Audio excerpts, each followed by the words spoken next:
हर खबर पर होगी आपकी पकड़। डाउनलोड कीजिए एबीपी लाइव ऐप। आपके सामने हैं, इस बीच ये तस्वीरें आपके सामने हैं। देखिए, फेयरमाउंट होटल से गाड़ियों का काफिला निकलता हुआ मुख्यमंत्री अशोक गहलोत अपने विधायकों और कांग्रेस पार्टी के डेलीगेशन के साथ मिलने जा रहे हैं राज्यपाल से।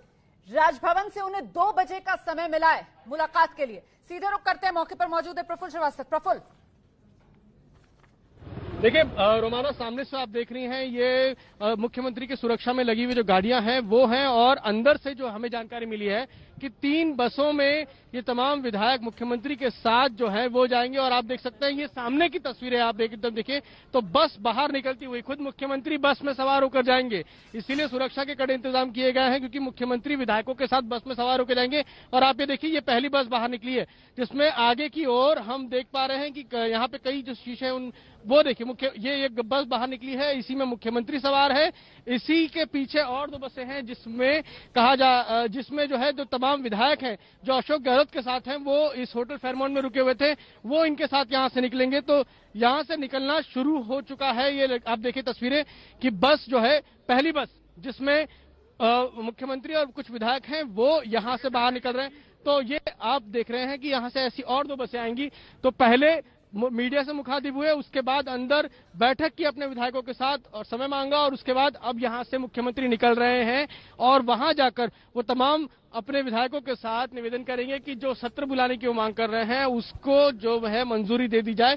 तो फिलहाल ये तस्वीरें फेयरमाउंट होटल की, जहां पर मुख्यमंत्री अशोक गहलोत और जो कांग्रेस के विधायक रुके हुए थे वो यहां से निकलते हुए, ये सामने आप देखें कि बस निकल रही है, इसके पीछे भी गाड़ियां हैं और बताया जा रहा है कि और बसें भी इसमें है पीछे जिसमें ये निकले रहेंगे। देखिए ये सामने की तरफ से बस जो है बाहर की तरफ आ रही है, और ये यहां से रास्ता जो है करीब 20 मिनट का है। यहां से राजभवन पहुंचने में 20 मिनट लगेंगे, और सुरक्षा का इंतजाम देखिए आप, क्योंकि मुख्यमंत्री भी इसी में सवार है। तो ये देखिए आप, ये बस में सवार होके निकले हैं यहां पर। ये सामने से आप बस देख रही हैं, इसमें सवार हैं अशोक गहलोत और मुख्यमंत्री के साथ विधायक। और ये सामने हम देख पा रहे हैं, ये देखिए ये जो जा रही है बस, इसमें आगे की ओर बैठे हुए हैं मुख्यमंत्री और ये विधायक। और ये पीछे ये बस जो है, ये एक पहली बस गई है, इसके पीछे दूसरी ये बस जो है यहां से, इसमें भी विधायक सवार हैं। ये देखिए दूसरी बस जो है इसमें भी विधायक हैं। और ये गाड़ियों का काफिला जो है ये इनकी सुरक्षा के लिए, और काफी बड़ी संख्या में यहां पर गाड़ियां जो है जा रही हैं। और ये देखिए इस बस के अंदर भी विधायक हैं, तमाम विधायक हैं। ये देखिए अजय माकन को हम देख पा रहे हैं रणदीप सुरजेवाला के साथ इस बस में बैठकर आ रहे हैं। तो ये यहां से निकले, और ये तीसरी बस, जैसा मैंने आपको बताया था कि 3 बसों में सवार होकर कांग्रेस के 2 तमाम विधायक हैं वो अशोक गहलोत के साथ जाएंगे, और ये तीसरी बस यहां से निकल रही है। तो फिलहाल 2 बसें जा चुकी हैं, ये तीसरी बस आ रही है, और ये पूरा काफिला जो है ये सीधे राजभवन जाएगा, जहां पर अशोक गहलोत और उनके साथ मौजूद तमाम विधायक जो हैं वो राजभवन में जाकर राज्यपाल से निवेदन करेंगे कि जो सत्र बुलाने की मांग कर रहे हैं अशोक गहलोत उसको मंजूरी दे दी जाए। ये देखिए ये तीसरी बस आ गई है, ये सामने आप देख सकते हैं, इसमें तमाम विधायक बैठे हुए हैं। ये देखिए ये जा रही है, ये बस तीसरी बस है। और ये देखिए ये तमाम विधायक हैं कांग्रेस के जो अशोक गहलोत के साथ हैं, और ये निकल रहे हैं। और एक और बस पीछे हम देख पा रहे हैं कि एक और बस है, इसमें भी बताया जा रहा है कि कुछ विधायक हैं, क्योंकि 3 बसों में नहीं आ पाए तो ये एक और बस है। तो 4 बस हो चुकी हैं जिसमें ये विधायक निकले हैं। ये देखिए विक्ट्री साइन दिखाते हुए ये विधायक जा रहे हैं राजभवन की तरफ, और यहां से जो रास्ता है राजभवन का वो सिर्फ 20 मिनट लगेंगे। यहां से रूट पहले ही तय कर लिया गया था, और यहां से रूट आप देख सकते हैं सिक्योरिटी के साथ यहां से निकल चुके हैं। तो 20 मिनट में अशोक गहलोत अपने विधायकों के साथ फेयरमाउंट होटल से राजभवन पहुंच जाएंगे। तो ये प्रफुल्ल जो मौके पर मौजूद है, फेयरमाउंट होटल के बाहर से एक के बाद एक जो 3 बसें निकली, और बीच बीच में सुरक्षा वाली गाड़ियां इन बसों के साथ जो थी वो आपने देखा। कुल मिलाकर 3 बसेस हैं। 3 बसेस में गहलोत के विधायक और कांग्रेस पार्टी के बड़े नेता जो दिल्ली से भी पहुंचे हुए हैं इस संकट को सुलझाने के लिए, वो सब इन 3 बसों में सवार होकर अब राजभवन के लिए निकल गए हैं। 20 मिनट का यहां से रास्ता है राजभवन का, और अब ये जो बसेस चली हैं सियासी संकट में सफर पर जो गहलोत सरकार है, इन्हीं के साथ मेरे सहयोगी आशीष कुमार सिंह भी मौजूद हैं। आशीष, मंजिल इस सफर की किसी तरीके से सरकार का सियासी संकट दूर करना है, उसके लिए कितना महत्वपूर्ण साबित हो सकता है ये पड़ाव राजभवन वाला?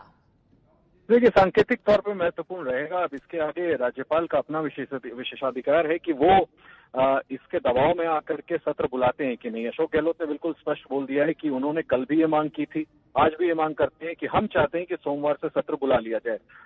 समय मिलने का जरूर दे दिया है अशोक गहलोत ने, जिस तरह से औपचारिक तौर पर अपना बयान देकर दबाव बनाया। अब ये आगे की रणनीति में कामयाब होते हैं कि नहीं, राज्यपाल इस दबाव के तहत सत्र बुलाते हैं कि नहीं, वो देखना कितनी कामयाबी मिलती है। लेकिन निश्चित तौर पर इन तस्वीरों से जब वो विधायकों के साथ उतरेंगे, राजभवन के अंदर जाएंगे मिलने के लिए, तो जो विधायकों की संख्या उनके साथ दिखेगी, मुझे लगता है एक मैसेज लार्जर देने की कोशिश है अशोक गहलोत की तरफ से, और ये दबाव बनाने की कि विधानसभा का सत्र उनको बुलाने दिया जाए, जहां पर वो अपना फ्लोर ऑफ द हाउस पर मेजोरिटी प्रूफ कर सके। लेकिन मैं फिर से दोहरा दूं रवाना, हमें देखना होगा कि राज्यपाल इस पर क्या रुख इख्तियार करते हैं। पूरा विशेषाधिकार उनका है और उन पर एक तरह से आरोप भी लगा दिया है मुख्यमंत्री अशोक गहलोत ने आज की दबाव में वो ये फैसला नहीं कर रहे, जबकि वो 2 दिन से लगातार विधानसभा सत्र को बुलाने की मांग कर रहे हैं। अभी मैं देख रहा हूँ, आप तस्वीरों में देख रही हूँ, मेरे आंख के सामने काफिला जा रहा है।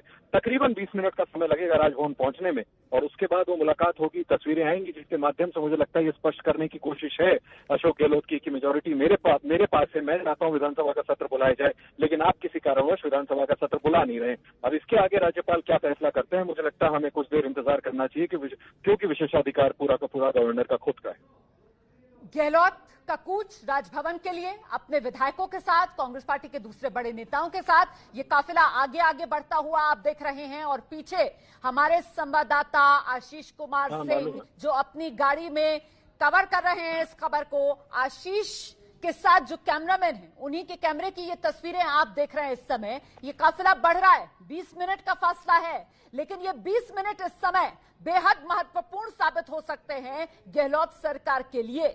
उधर खबर आशीष कुमार ये आई थी, आशीष कुमार सिंह खबर ये आई थी कि साहब राजभवन में राज्यपाल जो है वो कानूनी सलाह ले रहे हैं।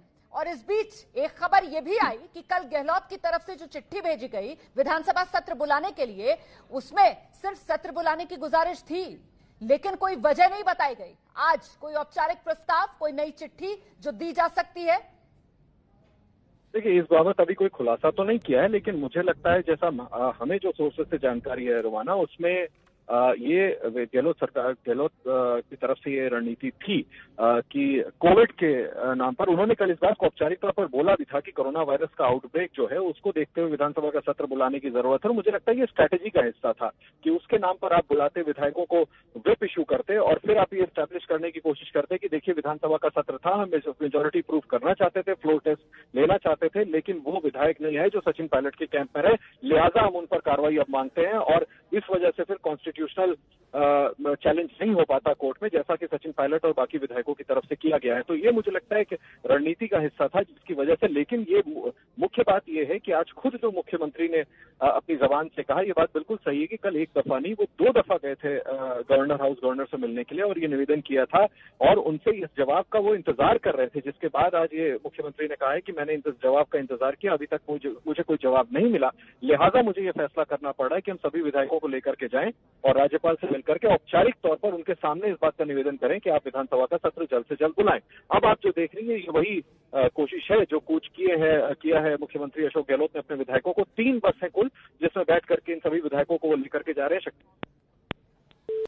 संपर्क कट गया है आशीष कुमार सिंह से, दोबारा जरा बात करने की कोशिश करेंगे आशीष से। फिलहाल आपको समझना ये होगा साहब कि कल चिट्ठी लिखी थी अशोक गहलोत ने राज्यपाल को कि विधानसभा का सत्र बुलाया जाए। चिट्ठी शाम 7:30 बजे राजभवन में पहुंची, लेकिन उस चिट्ठी में सिर्फ विधानसभा का सत्र बुलाने की बात कही गई थी। उसमें कोई वजह नहीं बताई गई कि आखिरकार क्यों विधानसभा का सत्र बुलाना चाह रहे हैं, उसकी कोई वजह इस चिट्ठी में नहीं लिखी गई। इसीलिए आज कहा गया कि राज्यपाल जो है वो कानूनी सलाह ले रहे हैं कि विधानसभा के सत्र को बुलाने के लिए उनको आगे किस तरीके से अपना कदम बढ़ाना चाहिए। लेकिन गहलोत आक्रामक हो गए, और आक्रामक भी इस हद तक हुए कि धमकाने के अंदाज में ये कहने लगे कि साहब अगर जनता फिर पहुंच जाए राजभवन का घेराव करने के लिए तो हमारी जिम्मेदारी नहीं। इस बीच सीधे आपको लिए चलते हैं, मेरे साथ मेरे सहयोगी मनीष शर्मा मौजूद हैं। मनीष, कहां तक पहुंचा ये काफिला? 20 मिनट का फासला है, करीब 5 मिनट हो चुके हैं, जरा बताइए दर्शकों को। जी रोमन, ये काफिला तो अभी रास्ते में है, जैसे मेरे सहयोगी आशीष बता रहे थे। लेकिन फिलहाल मैं दिखाना चाहूंगा गवर्नर हाउस पर। इस वक्त आप देख सकते हैं गवर्नर हाउस पर सिक्योरिटी के खासे इंतजाम कर दिए गए हैं, क्योंकि 3 बसों में ये तमाम विधायक भरकर पहुंच रहे हैं। इसके अलावा अतिरिक्त पुलिस बल भी बुलाया जा रहा है। अंदेशा तो ये भी है इस बात की पुष्टि नहीं हुई है कि गवर्नर से मिलने के बाद कहीं ऐसा ना हो। माफ कीजिएगा मनीष शर्मा, आपकी आवाज साफ नहीं आ रही है, बहुत डिस्टर्बेंस आ रहा है। मुझे लगता है आप थोड़ी सी अपनी जगह बदलिए सर, उसके बाद मैं दोबारा आपके पास आऊंगी। लेकिन इस बीच हम एक बार फिर से आपको लेकर चलते हैं आशीष कुमार सिंह के पास। आशीष, कल चिट्ठी लिखते हैं अशोक गहलोत, आज फोन पर बात भी करते हैं और अब अपने सारे विधायकों के साथ राजभवन के लिए कूच कर चुके हैं अशोक गहलोत। ये प्लान बी के तहत जो अशोक गहलोत की रणनीति है, जरा वो बताइए दर्शकों को। देखिए, पहले तो उम्मीद थी कि हाईकोर्ट की तरफ से अशोक गहलोत के पक्ष में फैसला आ जाए और इस वजह से उन्हें लगा था कि मजबूत ग्राउंड बन जाएगा सोमवार को सुप्रीम कोर्ट में ये मामला जब हियरिंग को आता है। लेकिन ऐसा नहीं हुआ, पूरी राहत नहीं मिली अशोक गहलोत को। इस वजह से मुझे लगता है कि प्लान बी पहले से तय कर लिया गया था कि अगर ऐसी नौबत आती है तो सोमवार को भले ही सुप्रीम कोर्ट इस मामले की हियरिंग करने वाला है, लेकिन हम पहले ही मांग कर देते हैं और इस बात का दबाव बनाया जाए राज्यपाल पर, गवर्नर पर, कि वो आज के दिन, जबकि हम देख रहे हैं कि ये कूच कर रहे हैं गवर्नर से मिलने के लिए शुक्रवार के दिन, अगर राज्यपाल बात से कन्विंस हो जाते और आज मौका मिल जाता, विधानसभा सत्र पर कोई अग्रीमेंट बन जाता, तो आपसी रणनीति तय करके सोमवार को मेजोरिटी प्रूव करने की कोशिश करते। मुझे लगता है कि इस वजह से ये रणनीति बनाई अशोक गहलोत ने और अब क्योंकि राज्यपाल ने अभी तक औपचारिक तौर पर मुख्यमंत्री अशोक गहलोत के निवेदन को रोमाना नहीं स्वीकारा है, इस वजह से मुझे लगता है संवैधानिक दबाव बनाने का तरीका है राज्यपाल पर, क्योंकि ये बड़ा आरोप भी तो लगा दिया ना। आपने प्रेस कॉन्फ्रेंस सुना, उन्होंने कहा कि दबाव के तहत राज्यपाल विधानसभा के सत्र पर कोई फैसला नहीं कर रहे हैं। इस वजह से वो औपचारिक तौर पर मिलने जा रहे हैं अपने विधायकों के साथ, ये दबाव बनाने के लिए कि विधानसभा के सत्र बुलाया जाए। सिंह, ये संवैधानिक दबाव बनाने के चक्कर में तो कहीं ना कहीं खुद ही जो संवैधानिक मर्यादा है उसको लांघते हुए मुख्यमंत्री नजर आए कि कह रहे हैं साहब जनता अगर घेराबंदी करेगी राजभवन की तो हमारी जिम्मेदारी नहीं है। मतलब ये तो सीधे सीधे एक तरीके से धमकाने की कोशिश थी। देखिए, डेस्परेट राजनीति तो चली रही है, इसमें बिल्कुल इसको नकारा नहीं जा सकता। नो वन कैन डिनाई कि अब एकदम डेस्परेट सिचुएशन है और मुझे लगता है कहीं ना कहीं मुख्यमंत्री को इस बात का अंदेशा लग रहा होगा कि डेलिबरेटली, जो आप देखें वो पिछले हफ्ते भर से ज्यादा से ये लगातार आरोप लगा रहे हैं कि बीजेपी साजिश कर रही है। आज की प्रेस कॉन्फ्रेंस में भी आपने सुना, उन्होंने खुल करके आरोप लगाया कि भारतीय जनता पार्टी उनकी सरकार को डिस्टेबलाइज करने की कोशिश कर रही है। प्रधानमंत्री को इसी बात की शिकायत करते हुए चिट्ठी लिखी है। तो मुझे लगता है निश्चित तौर पर ये जो धमकाने वाला लहजा था उनका प्रेस कॉन्फ्रेंस में, ये डेस्परेशन दिखाता है अपनी सरकार को बचाने का और इस बात की आशंका की पर्दे के पीछे से बीजेपी कहीं गहलोत सरकार को गिराने में कामयाब ना हो जाए। मुझे लगता है ये डेस्परेशन में बोली हुई बातें हैं और रिफ्लेक्ट करता है कि कहीं ना कहीं चिंता तो जरूर सता रही है मुख्यमंत्री को और इसी वजह से वो डेस्परेट हैं कि जितनी जल्दी मौका मिल सके फ्लोर ऑफ द हाउस पे अपना मेजोरिटी वो प्रूव कर सके। और आज हाईकोर्ट में जो कुछ हुआ उसके बाद ऐसा लग रहा है कि ज्यादा अधीर हो गए अशोक गहलोत। जी हाँ, जैसा मैंने आपको कहा कि उम्मीद कुछ और थी, ऐसा मान के चल रहे थे अशोक गहलोत के कैंप की हमारे पास नंबर्स हैं और स्पीकर ने जो नोटिस इशू किया है सचिन पायलट और उनके साथ जो समर्थक विधायक हैं वो संवैधानिक है, हाईकोर्ट उसको खारिज कर देगा। अभिषेक मनु सिंह भी दूसरे स्टेट्स की दलील दे रहे थे कि दूसरे राज्यों में इंटरफेयर नहीं किया कोर्ट ने स्पीकर के फैसले को लेकर के, तो उम्मीद बन गई थी और मुझे लगता है कि ये झटका लगा है, लीगल झटका है और इस वजह से इस तरह की डेस्परेशन में प्लान बी बनाया गया है, जिसके तहत जो आप तस्वीरें देख रही हैं कि सभी विधायकों को ले जाकर के राजभवन में राज्यपाल से औपचारिक तौर पर ये मांग की जाएगी उनके समक्ष, सभी विधायकों को ले जाकर के कि आप वहां से विधानसभा का सत्र बुलाएं और हमें मौका मिले फ्लोर ऑफ द हाउस में मेजोरिटी प्रूव करने का। अच्छा, ये जो संवैधानिक दबाव आप कह रहे हैं कि बनाने की कोशिश की जा रही है, मैं ये समझना चाहती हूँ कि इसमें सिर्फ और सिर्फ संवैधानिक दबाव या ये संवैधानिक दबाव बनाने से पहले गहलोत गुट ने भी पूरी तरीके से कानूनी सलाह लेकर अपना पक्ष मजबूत किया है और संविधान के दायरे, संविधान के तहत ही वो ये मांग रखने जा रहे हैं? जरा इसके बारे में भी विस्तार से जानकारी दीजिए आशीष। रोमाना, संवैधानिक लड़ाई मुझे लगता है कि लीगल और संवैधानिक लड़ाई कोर्ट में लड़ी जा रही थी, ये ज्यादा पॉलिटिकल लड़ाई है। आप देखें जो कदम उठाया गया है ये कोई संवैधानिक दायरे में नहीं आता कि आप राज्यपाल पर इस तरह का दबाव बनाएं कि सभी विधायकों को ले जाएं, उनके सामने एक तरह से परेड कराएं और इस बात का दबाव बनाया जाए उनकी मर्जी के विरुद्ध जाकर, क्योंकि अगर उनकी मर्जी होती तो मुझे लगता है अब तक इस पर कॉल ले लिया गया होता। तो आप इसको राजनीतिक लड़ाई की तरह देखें। मुझे लगता है ये लड़ाई पॉलिटिकल अब ज्यादा हो गई है, बजाय इसके कि उसमें जब हियरिंग मंडे को आ ही रही है, उसका इंतजार नहीं करना, ये बिल्कुल स्पष्ट दिखाता है कि अब लीगल लड़ाई से ज्यादा भरोसा अशोक गहलोत को पॉलिटिकल लड़ाई में नजर आता है। और शायद इसी वजह से उन्होंने ये बड़ा कदम उठाया है कि सीधा आरोप लगाया कि दबाव में राज्यपाल इस तरह का फैसला नहीं कर रहे हैं, लिहाजा हमने तय किया है कि हम राज्यपाल के पास जाएंगे विधायकों को लेकर के और उनसे मांग करेंगे कि विधानसभा का सत्र बुलाएं। तो मुझे ऐसा लगता है, मैं इसको ऐसे देखता हूँ, ये पूरी तरह से राजनीतिक पॉलिटिकल लड़ाई है, बजाय इसके कि इसको लीगली लड़ करके इसको इसमें जीत हासिल करने की कोई गुंजाइश। मुझे लगता है कि अशोक गहलोत कैंप को लगता है कि लड़ाई कहीं कमजोर पड़ रही है, तो इसको पॉलिटिकल लड़ाई में कन्वर्ट किया जाए और इस वजह से उन्होंने ऐसा कदम उठाया। बिल्कुल, और फिर तो ये आरोप भी लगेंगे ना कि भाई राजनीतिक लड़ाई लड़ने में आपने जो संवैधानिक पद हैं उनकी मर्यादाओं का भी लिहाज नहीं किया, आपने उन्हें भी घेर लिया, आप उनको भी धमकाने पर उतर आए अपनी इस राजनीतिक लड़ाई के चक्कर में। आशीष कह सकती हैं, बिल्कुल ये आरोप निश्चित तौर पर लगेगा, क्योंकि एक संवैधानिक पद पे बैठे हैं, इतने बड़े स्टेट को रूल कर रहे हैं। अशोक गहलोत अपनी पार्टी में, संगठन में बहुत बड़े बड़े पदों पर रहे हैं, उनकी जबान अगर ऐसे फैसले और गवर्नर के बारे में इस तरह की बात करें तो निश्चित तौर पे चौतरफा क्रिटिसिज्म होगा। लेकिन मैं फिर कह रहा हूं कि मुझे लगता है कि जिस तरह से वो आरोप लगा रहे हैं, कि आज भी उन्होंने प्रेस कॉन्फ्रेंस में यही आरोप लगाया कि बीजेपी अशोक गहलोत की सरकार को गिराने की कोशिश कर रही है, तो मुझे लगता है कि ये पॉलिटिकल लड़ाई जो गहलोत लड़ रहे हैं उसी के तहत उन्होंने इस तरह का बयान दिया है, ताकि वो अपनी बात को एस्टैब्लिश कर सकें कि देखो राज्यपाल का जो दफ्तर है, महामहिम राज्यपाल भी किसी के दबाव में इस तरह का काम कर रहे हैं कि मुख्यमंत्री जो अपनी स्वेच्छा से ये मांग कर रहा है कि विधानसभा का सत्र बुलाया जाए, उसको ये मौका नहीं दिया जा रहा है। लेकिन निश्चित तौर पर जिस तरह की टिप्पणी उन्होंने राज्यपाल पे की है, रोमाना, बिल्कुल सही है कि इसको लेकर के चौतरफा क्रिटिसिज्म तो जरूर होगा कि मुख्यमंत्री को इस तरह की भाषा का प्रयोग कम से कम राज्यपाल के लिए नहीं करना चाहिए। बिल्कुल, तो कुल मिलाकर अब ये साफ हो रहा है ना कि आप एक राजनीतिक लड़ाई लड़ रहे हैं, आप राजनीतिक लड़ाई समझ भी रहे हैं कि अभी और आगे लंबी लड़ी जानी है, और इस वजह से आप अभी से अपनी पॉलिटिकल पोस्चरिंग जो है उसको मजबूत कर रहे हैं। जब आप ये कहते हैं कि भाई आप दबाव में मत आइए, जब आप ये कहते हैं कि आपने तो संवैधानिक पद पर बैठे हुए हैं, आपने संविधान की शपथ ली हुई है, आप अपने अंतरात्मा की आवाज को सुनिए, आप ऊपर के दबाव में मत आइए। आशीष जी हाँ, बिल्कुल, आप बिल्कुल सही कह रही हैं। हमें दूसरे पक्ष का भी आर्गुमेंट समझना पड़ेगा कि अशोक गहलोत लगातार जो ये दावा कर रहे हैं, दिन ब दिन वो ये दावा कर रहे हैं कि मेरे पास संख्या है, मेरे पास एमएलएज हैं। सचिन पायलट बीजेपी के साथ मिलकर उन्होंने ये तक आरोप लगाया कि उनके पास इस बात के सबूत है कि बीजेपी के साथ मिलकर के बड़े पैसों की डीलिंग खुद सचिन पायलट कर रहे थे, जिसमें केंद्र के यूनियन मिनिस्टर शामिल हैं। तो जितने बड़े बड़े आरोप हैं, अगर उनके पास साक्ष्य है इस बात को प्रूव करने के लिए, तो मुझे लगता है कि अशोक गहलोत ये साबित करना चाहते हैं कि ऊपर से दबाव है, और इस वजह से आप संवैधानिक पद पर बैठे हुए, आप गवर्नर हैं, आप किसी दबाव में ना हैं।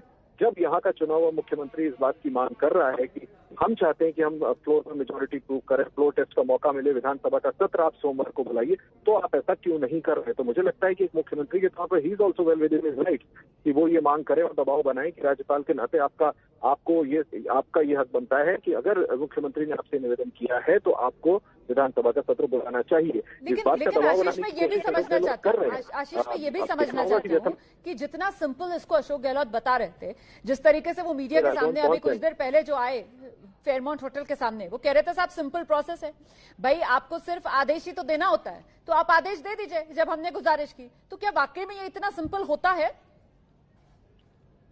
जी हाँ, बिल्कुल, मुझे लगता है कि अगर खुद मुख्यमंत्री कह रहे हैं कि आप आदेश दे दीजिए, विधानसभा का सत्र बुला लीजिए, तो कि जो किसी भी राज्य में रोमाना अगर राज्यपाल हैं तो वो बाध्य होते हैं काउंसिल ऑफ मिनिस्टर्स और खासकर मुख्यमंत्री के इस तरह के आवेदन से, और अगर वो मांग करते हैं कि विधानसभा का सत्र बुलाया जाए तो विधानसभा सत्र को बुलाने का नॉर्मल प्रोसीजरल तरीका यही होता है। लेकिन मुझे लगता है कि कोई और फैक्टर्स रहे होंगे, संभव है कि अशोक गहलोत आरोप लगा रहे हैं कि कोई पॉलिटिकल दबाव है, लेकिन मुझे और आपको नहीं पता, हो सकता है कि कोविड की वजह से राज्यपाल इस तरह का कोई फैसला इमीडिएटली नी जर्क रिएक्शन के तौर पर नहीं ले पा रहे हो, उनको तमाम और चीजें फैक्टर इन करनी है कि असेंबली बुलाएं तो कैसे बुलाएं, कैसे सोशल डिस्टेंसिंग नॉर्म्स को फॉलो किया जाए, प्रोटोकॉल्स क्या हो, उनके दिमाग में बहुत सारी बातें हो सकती हैं।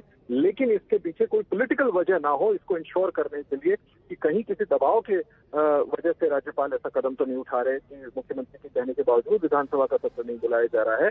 इस वजह से अशोक गहलोत ने बड़ा कदम उठाया है कि अपने विधायकों को लेकर के अब स्वयं जा रहे हैं मिलने के लिए, मांग करने के लिए कि आप विधानसभा का सत्र बुलाइए। मैं चाहता हूं कि सोमवार से और मुझे मौका मिले फ्लोर ऑफ द हाउस पे अपना मेजोरिटी प्रूव करने का, फ्लोर टेस्ट ले लिया जाए। लेकिन मुझे लगता है कि फिर भी मैं दोहराना चाहूंगा रोमाना कि ये गवर्नर का प्रेरोगेटिव है और ये वो डिसाइड करेंगे उनके मन में क्या चल रहा है, तमाम चीजें वो फैक्टर इन करें और मुझे लगता है आज जब मुलाकात होगी तो वो अपना पक्ष जरूर रखेंगे कि उन पर जो आरोप लग रहा है उसमें कितना दम है और आखिर सच्चाई क्या है, क्यों अभी तक उन्होंने सत्र को बुलाने का फैसला नहीं किया है। संभव है कि गवर्नर भी सुप्रीम कोर्ट की हियरिंग का इंतजार करें। संभव है कि वो भी चाहें कि जब एपेक्स कोर्ट इस मामले को सुन रहा है तो पहले उनकी सुनवाई का भी इंतजार कर ले। दूसरा फैक्टर कोविड का मैंने आपसे जिक्र किया है उनके मन में। मुझे लगता है औपचारिक तौर पर गवर्नर अभी जब मुख्यमंत्री से उनकी मुलाकात होगी तो उसमें अपना पक्ष जरूर रखेंगे।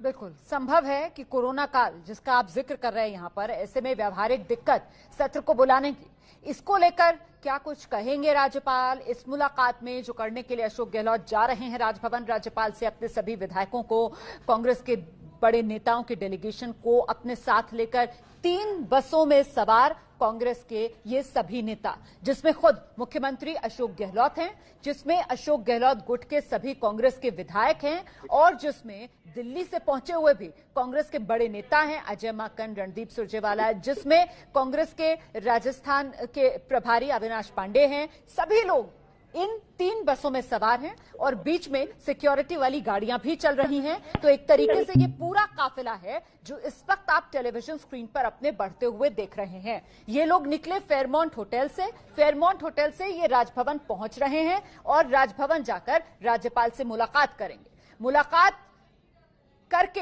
एक बार फिर गुजारिश अशोक गहलोत की तरफ से राज्यपाल से यही की जाएगी कि आप विधानसभा का सत्र बुलाइए। तो एक तरफ वो काफिला जो अभी सड़क पर है पहुंचने वाला है कहां, यहां जो टेलीविजन स्क्रीन पर आप तस्वीर देख रहे हैं। और अब ये दोनों तस्वीरें आपके सामने राजभवन की तस्वीर है। राजभवन के दरवाजे पर देखिए इस समय सुरक्षा के पुख्ता इंतजाम हैं। वहां पर भी आप देख सकते हैं सुरक्षाकर्मी, जहां इंतजार हो रहा है कि मुख्यमंत्री साहब आने वाले हैं, उनको समय दिया जा चुका है राजभवन से मुलाकात का कि वो अपने विधायकों, अपने डेलीगेशन के साथ यहां पर पहुंचेंगे। 3 बसें हैं और ये 3 बसें यहां से सीधे अंदर दाखिल होंगी क्या, यही तरीका रहने वाला है जानने के लिए सीधे मनीष शर्मा का रुख करते हैं। मनीष, सीधे ये दरवाजे खुलेंगे और तीनों बसें अंदर जाएंगी या फिर बसों से उतरकर यहां से आगे पैदल थोड़ा सफर तय करना पड़ेगा गहलोत को अपने विधायकों और बाकी नेताओं के साथ? मनीष के बारे में बताइए आशा। जी रोमाना, इस सवाल का जवाब मैं आपको दूंगा, लेकिन अगर तस्वीरों में सीधे तौर पर देखें तो संसदीय कार्य मंत्री शांति धारीवाल और उनके साथ कांग्रेस की विधायक दिव्या मदेरणा आपको दिखाई देंगी। इस समय ये दोनों यहां पहुंच चुके हैं। संसदीय कार्य मंत्री हैं शांति धारीवाल, और जब हमने अभी दिव्या मदेरणा और शांति धारीवाल से दूर से ही पूछा तो उन्होंने विक्ट्री का साइन बनाया और उन्होंने कहा हमारे पास पूरा बहुमत है। हालांकि वो मीडिया तक नहीं आ रहे हैं। और रही बात जो आपने पूछी कि क्या वो विधायक सीधा बसों के जरिए आएंगे, तो अभी तक की सूचना के मुताबिक यहाँ से कुछ कदमों की दूरी पर मुख्यमंत्री निवास है और ये बताया गया है कि ये तमाम बसें मुख्यमंत्री निवास पर रुकेगी और उसके बाद तमाम विधायक पैदल चलते हुए गवर्नर हाउस में इसी गेट से दाखिल होंगे। फिलहाल संसदीय कार्य मंत्री पुलिस के तमाम अधिकारियों से बातचीत कर रहे हैं। दिव्या मदेरणा को हम देख सकते हैं कि वो भी इस वक्त मुख्य द्वार पर खड़ी हैं, यानी कि इंतजार हो रहा है मुख्यमंत्री समेत तमाम विधायकों का। साथ ही साथ रोमाना, मैं अपने दर्शकों को वो इंतजाम भी दिखाना चाहूंगा जो इस राजभवन पर फिलहाल किए गए हैं, क्योंकि ऐसी भी चर्चा है, जी सिर्फ चर्चा है, कि यदि गवर्नर से मिलने के बाद कोई सत्र को लेकर चर्चा नहीं हुई तो कांग्रेस के विधायक धरना भी दे सकते हैं। तो इन तमाम बातों को ध्यान में रखते हुए इस वक्त देख सकते हैं आप कि स्पेशल टास्क टीम के अलावा जो सीआरपीएफ और तमाम एजेंसियां हैं, पुलिस बल हैं, उनके जवानों को यहां बुला लिया गया है और लगभग राजभवन की परिधि पर एक पूरी सुरक्षा घेरा या जिसको कहा जाए एक पंक्ति बना दी गई है। धारीवाल जी को हम देख सकते हैं इस वक्त भी इंतजार कर रहे हैं। हमने उनसे बातचीत की कोशिश की थी लेकिन फिलहाल वो बातचीत के मूड में नजर नहीं आ रहे। तो सुरक्षा घेरा बढ़ा दिया गया है राजभवन का और कुछ ही देर में वो तमाम बसें, यानी 3 बसों के जरिए विधायक यहाँ पहुंचने वाले हैं। अब तक की सूचना के मुताबिक मुख्यमंत्री निवास से इन सबको पैदल ले जाया जाएगा, क्योंकि बसें तो संभवतः राजभवन के भीतर दाखिल नहीं होंगी। यही देखना वाला नजारा भी होगा रोमाना कि किस तरीके से ये विधायक भीतर जाते हैं। जी रोमाना, तो ये बड़ी खबर बता रहे हैं यहाँ पर मनीष शर्मा। मनीष, जरा ये भी बता दीजिए दर्शकों को कि कितने फासले पर है मुख्यमंत्री आवास। तो मतलब पहले तो ये पूरा काफिला मुख्यमंत्री आवास पहुंचेगा, वहां मुख्यमंत्री आवास पर बसों को रोका जाएगा, वहां पार्क किया जाएगा बसों को, और ये सभी मुख्यमंत्री, उनके विधायक, कांग्रेस के बाकी नेता फिर वहां से एक प्रोसेशन में, मतलब एक तरीके से एक मार्च निकालते हुए जुलूस की शक्ल में ये लोग पहुंचेंगे राजभवन और दाखिल होंगे पैदल मार्च करते हुए। यही होने वाला है मनीष? जी रोमाना, अब तक की सूचना के मुताबिक, और जो दूरी का सवाल आपने पूछा उसके बारे में मैं स्पष्ट करना चाहूंगा, तकरीबन अधिकतम 700 अगर पैदल चलकर जाया जाए तो 700 कदमों की दूरी होगी लगभग, यानी मुख्यमंत्री निवास और राजभवन की दीवारें जो है वो कॉमन है, कॉमन वॉल है और एक दूसरे के साथ सटी हुई इमारतें हैं। और अब शांति धारीवाल और दिव्या मदेरणा भीतर जा रहे हैं तो ऐसा लगता है कि राज्यपाल से संसदीय कार्य मंत्री के तौर पर शांति धारीवाल अपनी बात रखेंगे या कोई कांग्रेस की तरफ से या सरकार की तरफ से कोई चिट्ठी होगी तो उसे भी राजभवन में दिया जाएगा। तो अगर आप पूछ रहे थे 700 कदमों का तो हवाला मैंने दिया, तकरीबन 700 कदमों का एक फासला है मुख्यमंत्री निवास से और राजभवन के बीच। और ये कहा जा रहा है कि फिलहाल ये बसें आ रही हैं, बसों से जिस रूट से ये बसें आ रही हैं, क्या ये राजभवन को क्रॉस करते हुए पहले सीएम हाउस पर जाएंगी या रूट ऐसा ही पड़ता है कि पहले सीएम हाउस आएगा, वहीं पर ये रुक जाएंगी और वहां से फिर मार्च करते हुए विधायक पहुंचेंगे यहाँ पर? जी रोमाना, ये बड़ा रोचक है क्योंकि राजभवन के आगे जिस वक्त हम यहाँ खड़े हैं और ठीक बगल में जैसे मुख्यमंत्री निवास है, मैंने बताया दोनों तरफ के रास्ते खुले हैं। खास बात यह है कि दोनों तरफ से सिविल लाइंस के इस पॉश इलाके में आया जा सकता है। एक रास्ता 22 गोदाम की पुलिया उतरते हुए और दूसरा जो एक सरदार पटेल मार्ग है वहां से। तो ये देखना रोचक होगा कि पहले ये बसें यहां से क्रॉस करके जाएंगी या सीधे उस दूसरी तरफ से मुख्यमंत्री निवास पर आकर रुकेंगी। लेकिन ये कहा जा सकता है कि ये विधायक पैदल ही आएंगे क्योंकि 3 बसों को तो संभवतः कोरोना के इस काल में एक साथ अलाउ नहीं किया जाएगा क्योंकि राजभवन की सुरक्षा और राजभवन में संक्रमण का खतरा, ये तमाम वो बातें हैं जिन्हें निश्चित तौर पर इन विधायकों को पूरा करना पड़ेगा। तो यही बताया गया है कि फिलहाल ये विधायक पहले मुख्यमंत्री निवास के बाहर बस से उतरेंगे और उसके बाद मुख्यमंत्री अशोक गहलोत की अगुवाई में इन तमाम विधायकों को पैदल मार्च करते हुए, जो मैं बता रहा हूं तकरीबन 700 कदमों का होगा, और उसके बाद ये राजभवन के इस प्रवेश द्वार से भीतर घुसेंगे। जी रोमा, शांति धारीवाल और दिव्या मदेरणा आप बता रहे हैं कि अंदर जा चुके हैं, वो तस्वीरों में खड़े हुए नजर नहीं आ रहे हैं राजभवन के दरवाजे के बाहर। क्या कोई प्रस्ताव नया कांग्रेस की तरफ से बनाया गया है विधानसभा सत्र बुलाने के लिए, राज्यपाल को देने के लिए? क्योंकि जो बड़ी बात निकल कर आ रही है वो ये, गहलोत ने कल जो चिट्ठी भेजी थी राजभवन, उसमें ये तो कहा गया था कि आप विधानसभा का सत्र बुलाइए, लेकिन कोई वजह नहीं बताई गई थी। मनीष जी बिल्कुल रोमाना, निश्चित तौर पर अगर संसदीय कार्य मंत्री यहां पहले पहुंचे हैं तो अपनी तरफ से कोई ना कोई प्रस्ताव राजभवन तक लेकर आए हैं।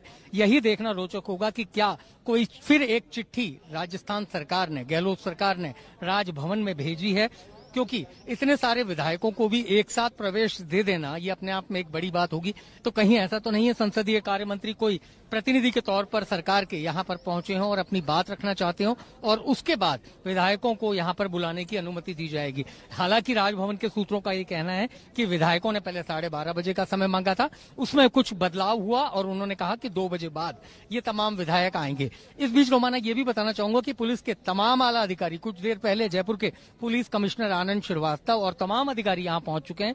सुरक्षा घेरा लगातार बढ़ाया जा रहा है, यानी कि हमारे देखते देखते पिछले आधे घंटे में राजभवन की तरफ जाने वाली हर सड़क और हर दीवार पर, इस समय यूं कह सकते हैं कि हर दीवार के बाहर एक पुलिसकर्मी और पुलिसकर्मियों की जमात पूरी की पूरी खड़ी नजर आ रही है। बिल्कुल तस्वीरें हम देख सकते हैं। देखिए जरा सुरक्षा का घेरा किस तरीके से बढ़ा दिया गया है, क्योंकि अंदेशा ये जताया जा रहा है कि अगर मांग नहीं मानी गई कांग्रेस की तो कांग्रेस के विधायक कहीं यहीं राजभवन के बाहर धरना न दे दे, और इसी को देखते हुए राजभवन के इर्द गिर्द सुरक्षा का घेरा बढ़ा दिया गया है। ये बड़ा पॉलिटिकल ड्रामा इस समय राजस्थान के रण में पल पल बढ़ता हुआ। और इस बीच जो एक खबर आई थी कि देखिए विधानसभा का सत्र ना बुलाने के लिए आधार कोरोना काल, संकट काल का भी लिया जा सकता है, और अब इस पर प्रतिक्रिया आई है। गहलोत सरकार में मंत्री, स्वास्थ्य मंत्री, वो ये कह रहे हैं कि अगर कोरोना को लेकर डर है, कोरोना की वजह से अगर अड़चन है तो सभी 200 विधायकों का पहले कोरोना टेस्ट करा लेते हैं, उसके बाद बुला लीजिए विधानसभा का सत्र। महामहिम राज्यपाल महोदय ने कहा है कि कोरोना के चलते हुए विधानसभा का सत्र नहीं बुलाया जा सकता। अगर ये सच है तो हम 200 के 200 विधायकों का कोरोना टेस्ट करने के लिए तैयार हैं।